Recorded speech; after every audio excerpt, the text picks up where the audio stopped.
نحمده ونصلي على رسوله الكريم بسم الله الرحمن الرحيم. We begin with Allah's blessed name. We praise Him and we glorify Him as He ought to be praised and glorified. And we pray for peace and for blessings on all His noble messengers, including the last of them all, the blessed Prophet Muhammad sallallahu ta'ala alayhi wa sallam. As we greet you from my sitting room here in the Caribbean island of Trinidad on this, the 17th day of the month of Shaban, in the year 1447, with Assalamu alaikum wa rahmatullahi wa barakatuh. And this video is entitled, Calling Iran Before It Is Too Late. And from the time that the revolution, Islamic revolution, took place in Iran 46 years ago, in 1979. I was a doctoral student at the Graduate Institute of of International Studies in Geneva at that time. When the revolution occurred, I was able to monitor on television during 1978 and 79 the momentous events which occurred in Iran. And from the time that that revolution took place, I have consistently praised Imam Khomeini. I have also said Imam Khomeini, rahimahullah. I have praised the revolution in Iran as a step in the right direction. And I have praised the people of Iran who came out in huge numbers. Millions of them came out to demonstrate on the streets of Iran against the regime of the Shah. And eventually, after the regime of the Shah had killed, I don't know, maybe they killed 1 million Iranians, eventually the regime collapsed. And Imam Khomeini returned to Iran as a triumphant leader, leading his people to freedom from oppression. And I commended them, I applauded them. And I also said that Iran has set the model for the rest of the world of Islam. That if the rest of the world of Islam is ever to win freedom from oppression, it will be by a similar process of the masses coming out on the streets to demonstrate against oppression and evil. If this had been done in Pakistan and consistently, today Pakistan would be free and Imran Khan will not be in prison. But the people of Pakistan suspended it. If this had been done in Egypt, in Morocco, in other countries, the world of Islam would have experienced more freedom if they had followed the Iranian model. And all through the years, these last 46 years, I've always consistently praised Iran, particularly for its foreign policy. That Iran has consistently stood up with courage and integrity to support the cause of the Palestinian people, Christian as well as Muslim, against Israeli Zionist oppression. And Iran has suffered as a consequence of standing up for truth and justice. I have always supported Iran for the wisdom of its foreign policy of building fraternal ties with Russia to such an extent that now Iran is a strategic partner of Russia. And Iran has complemented that with building important ties with China as well. But most of all, I have always admired Imam Khomeini. Imam Khomeini, who did what no other leader ever did.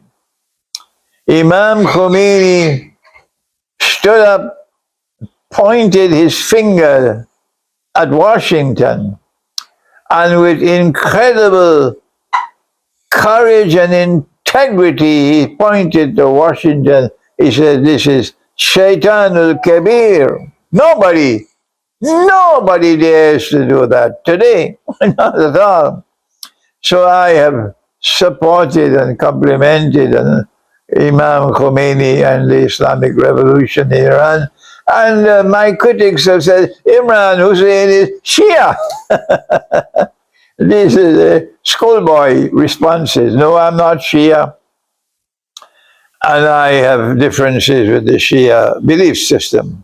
But I admire the revolution in Iran. However, I now today must make some comments concerning Iran, which may hurt some of the leaders in Iran.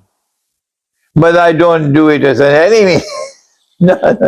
I'm not doing it as an enemy. I'm doing it as your brother who loves you, and your brother who has always stood by you. I've visited Iran many times.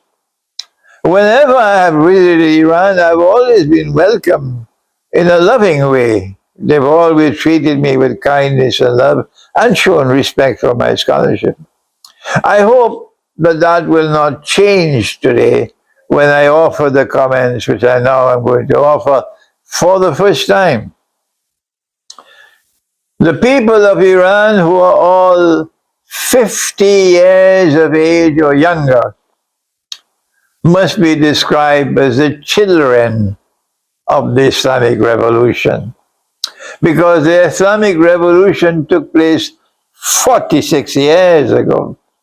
So those who were 5, 6, 7 years of age at that time were children, and those who were born since then, all of these 50, 55 years of age in Iran, you have to be described as children of the Islamic Revolution in Iran.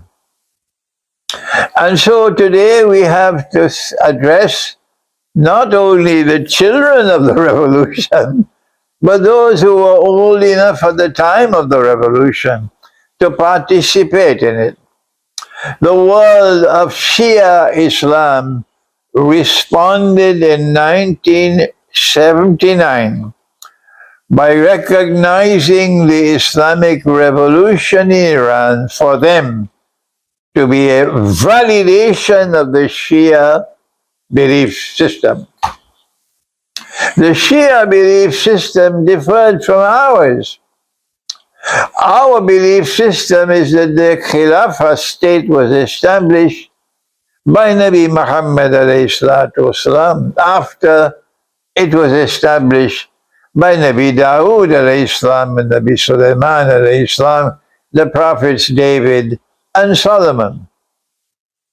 The second Khilafah state was established by Nabi Muhammad ﷺ in Medina in his lifetime. And he lived for 10 years and then he died.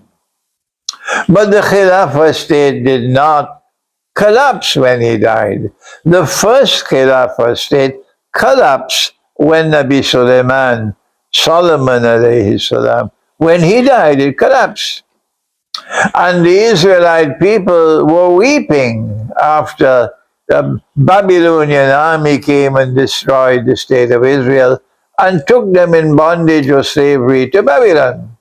And they were weeping by the waters of Babylon because they had lost the Khilafah state.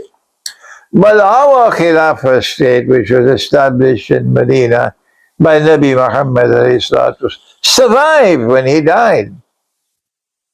And we recognize that it survived with integrity. When Abu Bakr Siddiq radiallahu ta'ala anhu became the successor of the Prophet to lead the state. And after him, Umar radiallahu ta'ala, Umar ibn al-Khattab, became a successor to Abu Bakr Siddiq and became the ruler of the Khilafah state. And so to Usman ibn Affan, three of them, and then Ali radiallahu ta'ala anhu. So our view is that the Khilafah state survived with integrity. while these four khulafa ruled over the Islamic State. And the world of Islamic scholarship have honored them by referring to them as al-Khulafa Rashidun, the rightly guided leaders. And then we found the forces of counter-revolution emerging in the body of in Islam, with the monarchy emerging, family rule emerging, with Muawiyah and with his son Yazid. And then came that epochal moment in our history when the grandson of the Prophet, Allah's blessings be upon him, was martyred in an event that is unforgettable. And what they did to him and to his head after he died, in the same way that the kidnapping of Nicolas Maduro took place, because it was ordered by Trump. So those American soldiers who landed in Caracas and did the kidnapping, of course they'll have to pay for that. On Judgment Day, they'll be judged. But the mastermind who ordered it is Trump. So on Trump, I'm telling you this message, President Trump, prepare for Judgment Day, when you'll have to stand up before Allah and you'll have to answer for the kidnapping of Nicolas Maduro, who was the president of Venezuela. And I'm sorry for you on that day. Similarly, it was not the army which killed Imam Hosein at Karbala. They, of course, will have to answer on Judgment Day. But it's those who sent the army. In this case, it was Trump who sent them. In that case, it was Yazid. And Muawiyah was the one who put Yazid where he is.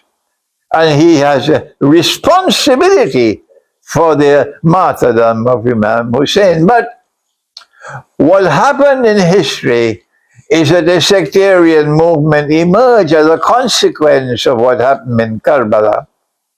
And a new belief system emerged that no, as soon as the Prophet died, sallallahu ta'ala alayhi wa sallam, the Khilafah state lost integrity as soon as he died. This is the Shia belief. The Khilafah state lost integrity because Abu Bakr Siddiq was a bogus Khalifa. This is correct language I'm using. And Umar was a bogus Khalifa. You can't criticize me for my language. This is exactly the language you use. And Uthman was a bogus Khalifa. And the rightful Khalifa should have been Ali. This is the divide between the Shia and the Sunni. But it's more than that. The Shia believe that this was divinely ordained, that Allah is the one who ordained that the Ahlul Bayt must rule over the world of Islam. And truth was left by Allah. When the Prophet died, he left two things. He left the Quran and he left Ahlul Bayt. And this is what you must use to be able to survive. So long as you hold on to the Quran and you hold on to Ahlul Bayt, you can never go astray. People will never stand up to demonstrate against you. No, not when you have the Quran and you have Ahlul Bayt. You will not have to kill 3,000 people in demonstrations. No, because you have the Quran and you have Ahlul Bayt. You will never go astray. My language is a little harsh today. But other than harsh language, how can I wake you up? How can I wake you up? There is a fundamental difference between our views on this subject.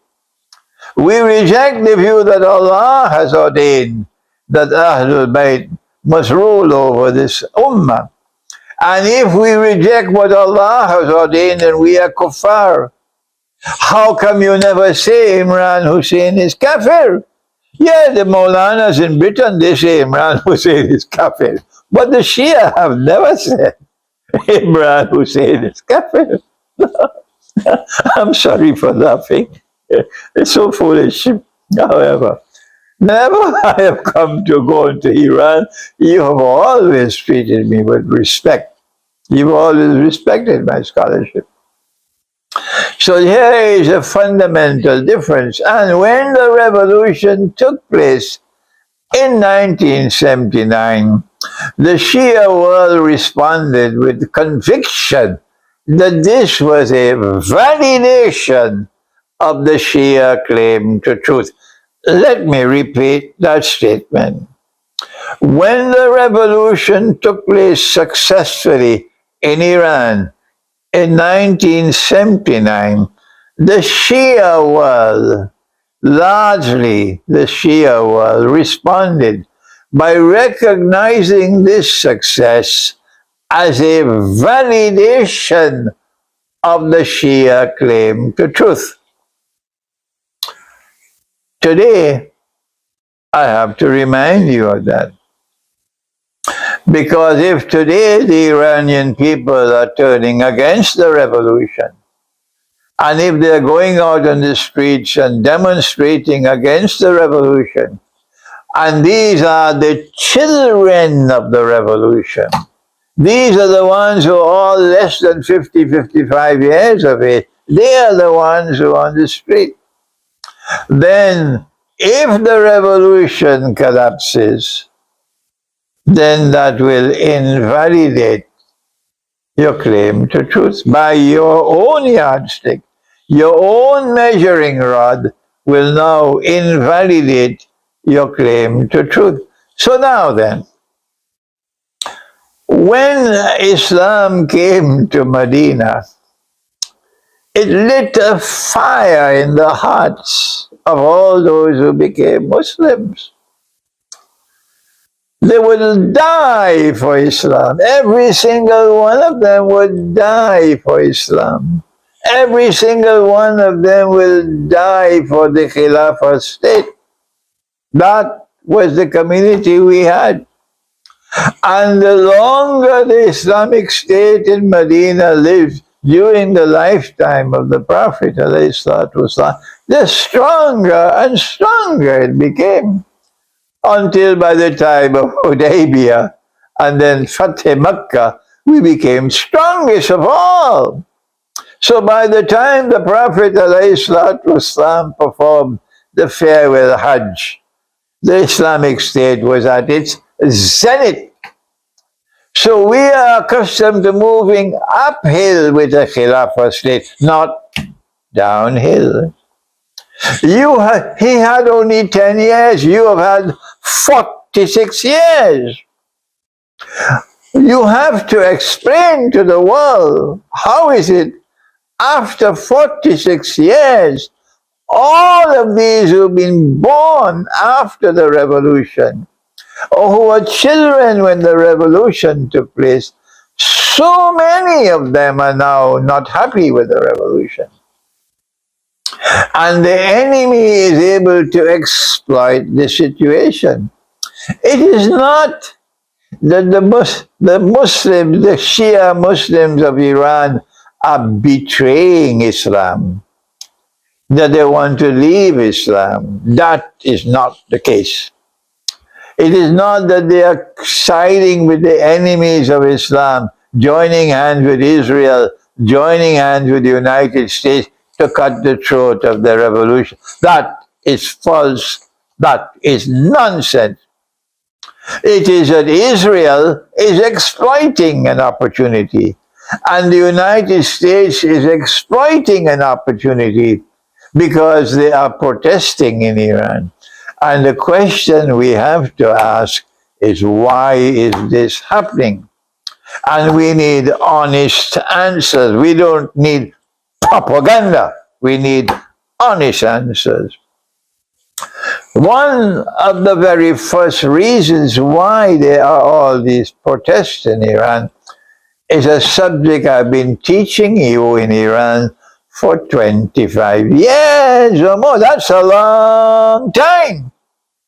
I went to Iran myself and I lectured on the subject. I met with so many ayatollahs in Iran to discuss the subject with them about money. about the Iranian rial, about the Iranian toman. And I explained to them that this money was bogus, this money was fraudulent, this money was haram. I did this to Afghanistan as well. When there was an Islamic government in Afghanistan 25, 30 years ago, and Afghanistan said, no, Imran, you're wrong, we don't agree with you. Yes, they accepted the bogus money as halal. I tried to teach this subject to Pakistan, but nobody can teach Pakistan anything. No, the brainwashing in Pakistan is even more than in Afghanistan. So I failed with Afghanistan. I failed with Pakistan, and I was teaching it to Iran. Some of the ayatollahs I met in Iran accepted that the monetary system was bogus and fraudulent and haram. I have to pray for Allah's mercy on the soul of that great man, Ayatollah Shirazi. And this was an elderly man in Qom. And I went to his home, and he had so many of his students sitting on the floor, on the carpet. And I sat with them until the old man came and sat next to me. And this old man held my hands while talking to me. He held my hands. Unforgettable. And this old man taught me a lesson on riba I could not teach in 1,000 lectures, to show how riba sucks the wealth of the people and leaves them in destitution and poverty. And that's why they're protesting. He took 2 mugs, one with water and the other with lemonade. And he took 10 glasses and he started pouring water and lemonade, but diluting the lemonade in each glass until eventually the last glass, he said, taste it. I couldn't taste any lemonade. It was only water. He said, that's riba. That's how they rip off the people, suck the wealth of the country, and eventually you end up in destitution. This monetary system is riba. That man has now died. May Allah have mercy on his soul. But he recognized it as haram, and he was an Ayatollah. I met in Shiraz with Ayatollah bin Azadi. And Ayatollah bin Azadi also agreed with me. He said about the monetary system, the rial and the toman. He said, this is the root of all evil in Iran. But then I met with one of the greatest Ayatollahs in Iran. I can't mention his name. And I tried to talk to him about the subject of money. It was like talking to a blank wall. I couldn't make no sense. No, sir, he didn't know anything on the subject. I don't want to talk more about him. But the Ayatollahs told me in Iran, Sheikh, you have to go to Ayatollah Khamenei yourself. And you have to convince him that the money which is being used in Iran is bogus and fraudulent and haram. And if you can get him to change his views, then all of Iran will agree, and the dinar and dirham will be established in Iran. I said to them, I will never do such a thing. My duty is simply to teach, and I've done my job to teach. You must now bring the change. 46 years have passed, and Iran is still using bogus money, like Pakistan, like Afghanistan, like the rest of the world of Islam. But you are the Islamic Revolution. A million Iranians had to die for you to bring this revolution to success. They're shuhada. What have you done in 46 years? Dajjal is the one who brought modern Western civilization into being. You don't even recognize that as yet. How long do you take to recognize that? And modern Western civilization is the one who has brought this monetary system. The International Monetary Fund has prohibited the use of gold as money. That is shirk. That is haram. To make haram what Allah made halal is shirk. To make haram what Allah made halal is shirk, is kufr. And that's what this international monetary system has done. The reason why they have prohibited the use of gold as money is because they wanted to make sure that the paper money would not collapse. And once there is paper money, they can rule over you. They can bring down governments. But you do not have the knowledge to understand the subject, and you would not listen to me. If you are to make a change in Iran, if this revolution is not to collapse tomorrow, if you are to survive, you have to listen to me. You have to return to dinar and dirham as money. This is what is going to be money when Nabi Isa Islam returns. This is what going to be money when Imam al-Mahdi comes. Why are you waiting? If you use dinar and dirham as money, then you create a threat to the Western world and to the Judeo-Christian Zionist alliance, more powerful than any nuclear weapon. Muammar Gaddafi was attempting to do it in Libya. Look what they did to him. But you are stronger than he is. You are more powerful than he is. And if you were to bring dinar and dirham into your economy, then you will not suffer from inflation. Not at all. Inflation will vanish. Allah prohibits inflation in the Quran twice or three times. He says, وَلَا تَبْخَسُوا النَّاسَ أَشْيَاءَهُمْ. That is a prohibition of inflation. So if you are to fix Iran, if you are to solve the problem of all these young people demonstrating against the Islamic revolution and the government, you have to make a change with the economy. I have been saying this to you for 25 years. You've never listened to me. And if you don't listen to me, tomorrow you will collapse. They're not only protesting because of rising prices. The monetary system is only part of the reason for economic poverty and distress in Iran. They're also demonstrating because of economic hardship. And economic hardship is taking place because of riba. It's not just in Iran, it's all over the world.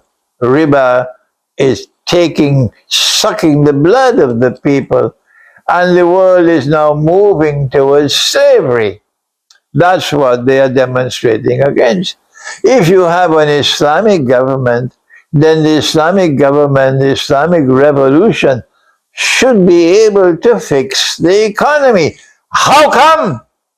46 years, and you still can't fix the economy? What's wrong with you? Where are your scholars? Where is your claim to truth that you have the truth? You are the people who have the Quran and the Ahlul Bayt. You have the truth. That is your claim. How come you can't fix the economy in 46 years? Why is it that the market, listen carefully, why is it that the market in Tehran is filled with thieves? That's right. People are being ripped off in the market in Iran. And Allah has sent a means by which you can restore a free and a fair market and preserve a free and a fair market. I don't have the time to give a lecture 1 hour long on how to establish a free and a fair market. I've been doing it all my life, but you wouldn't listen to me.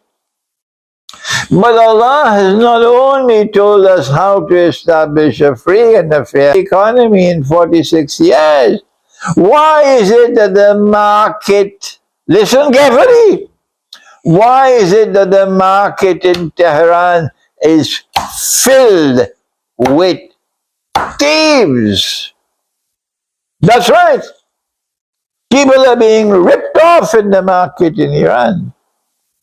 And Allah has sent a means by which you can restore a free and a fair market and preserve a free and a fair market. I don't have the time to give a lecture 1 hour long on how to establish a free and a fair market. I've been doing it all my life, but you wouldn't listen to me. But Allah has not only told us how to establish a free and a fair market, and you don't have it in Iran, even after 46 years. It is not in Pakistan, it is not in Afghanistan, it is nowhere in the world of Islam today. You had more of a free and a fair market in the Ottoman Empire than you have today, despite the fact that the Ottoman Empire was making mistakes.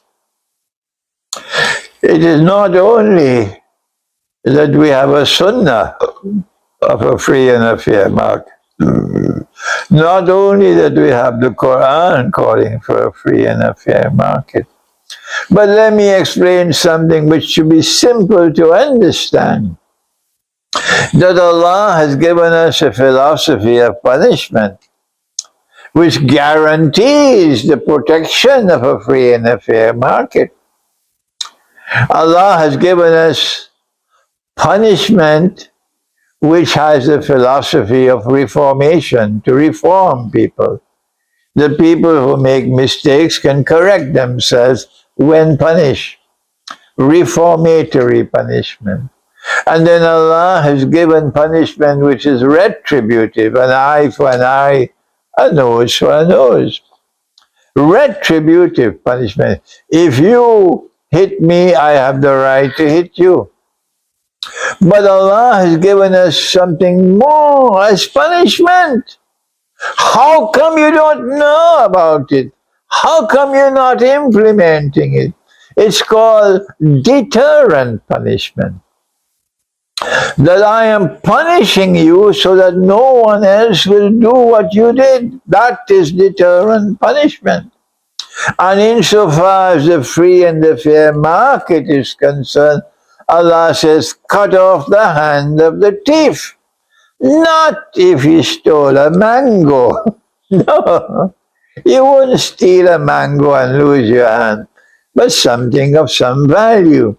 And not when there is hardship and famine in the land and people steal because of that reason. No, we suspend the law in famine. But when you are in a normal market, as you have had in Iran for 46 years, then if someone steals in the market, you cut off his hand. And from the time you cut off the first hand, nobody going to steal after that. You won't have thieves in the market anymore. I asked the Islamic Revolution in Iran, how many hands have you cut off? How come deterrent punishment is not working in Iran? How come the market is full of thieves? Don't tell me I'm false, I'm wrong in my information. I have my students who left Europe because of me and went back to Iran. They're Shia and they're my students. And when they went back to Iran to try to do business, they said to us, Sheikh, the market is filled with thieves. We've got to go back to Europe. And they went back to Europe. This is my students. And so if you want to stop the people from demonstrating on the streets, fix the monetary system, restore a free and a fair market, implement it. In Arabic is called the hudud. I call it the philosophy of punishment. Punishment which is reformatory, punishment which is retributive, and punishment which is deterrent punishment. But there is more. more to explain what is happening in Iran. And the enemies of Iran are simply exploiting a door which you have opened for them.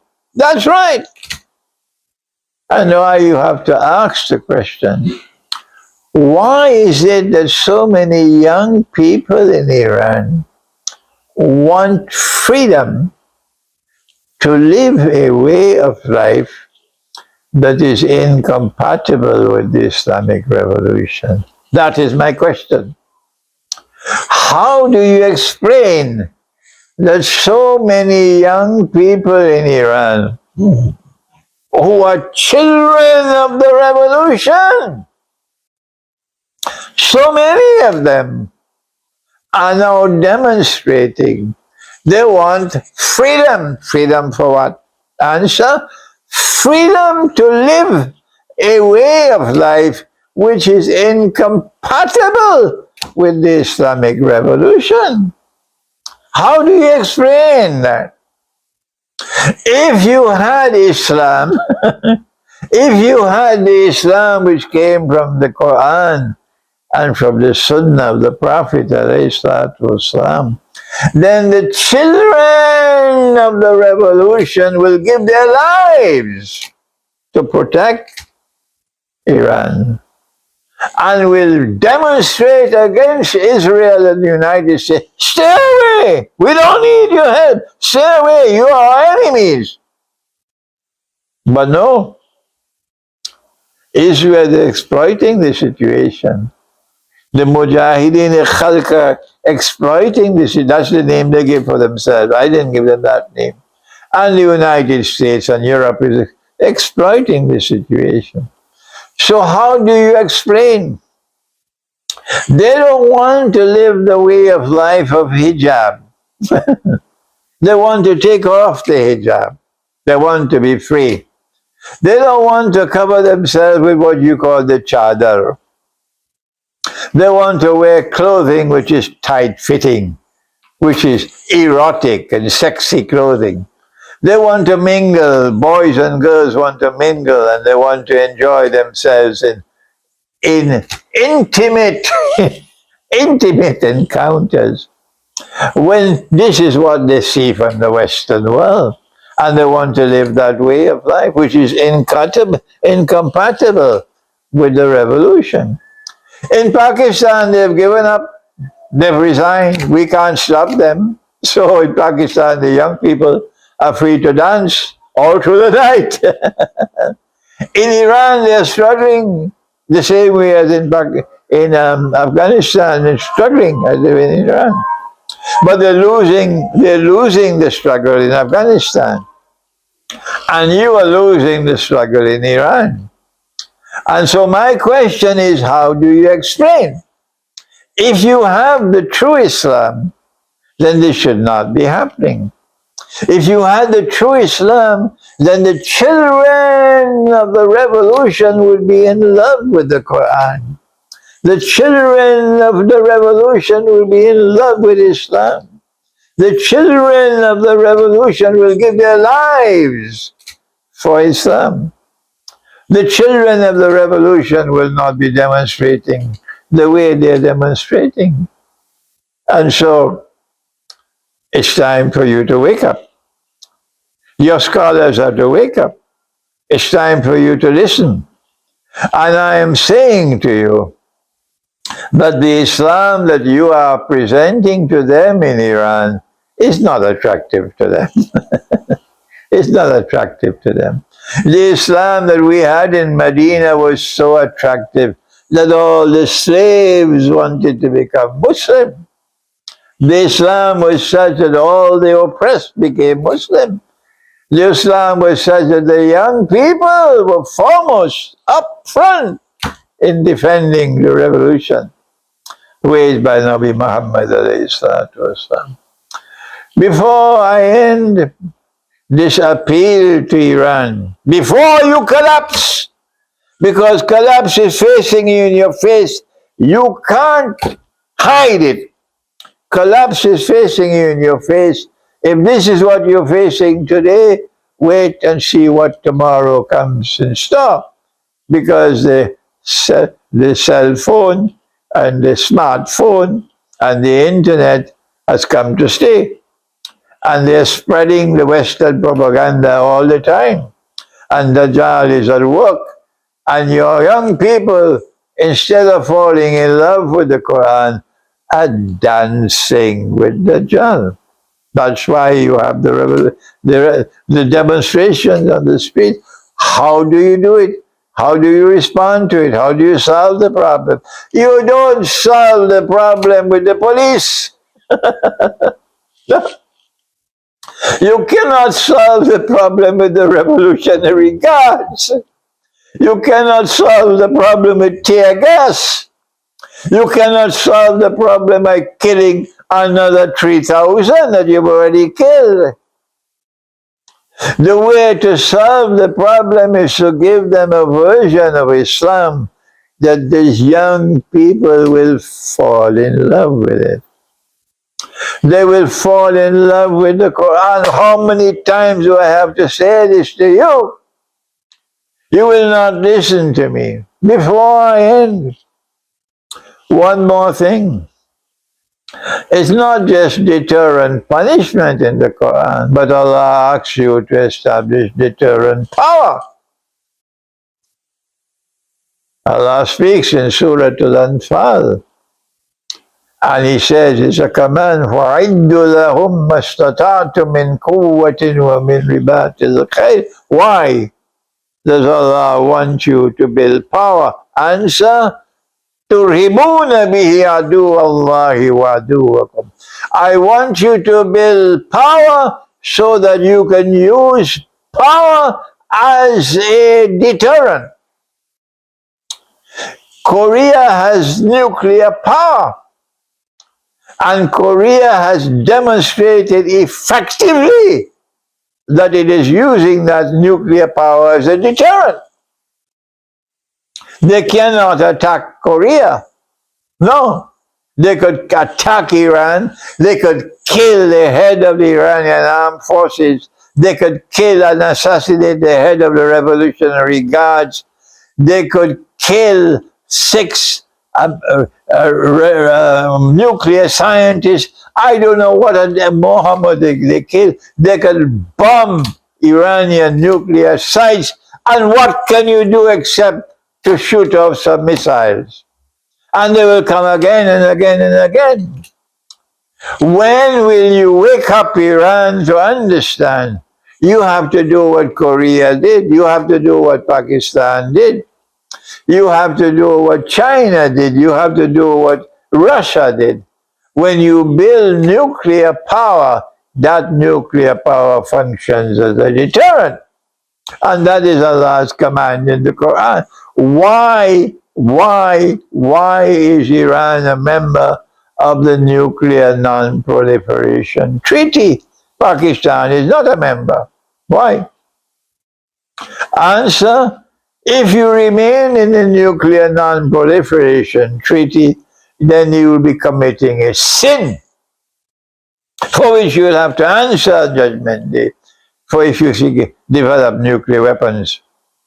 The only way you can become a nuclear power is the honest way and the upright way, and that is you must exit the Nuclear Non-Proliferation Treaty. We are no longer bound by the Nuclear Non-Proliferation Treaty.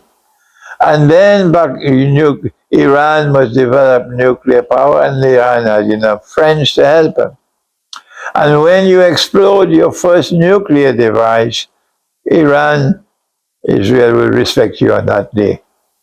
When you explode your first nuclear device, like Indira Gandhi did in India, after the Lahore Summit Conference frightened her, then India joined the nuclear club.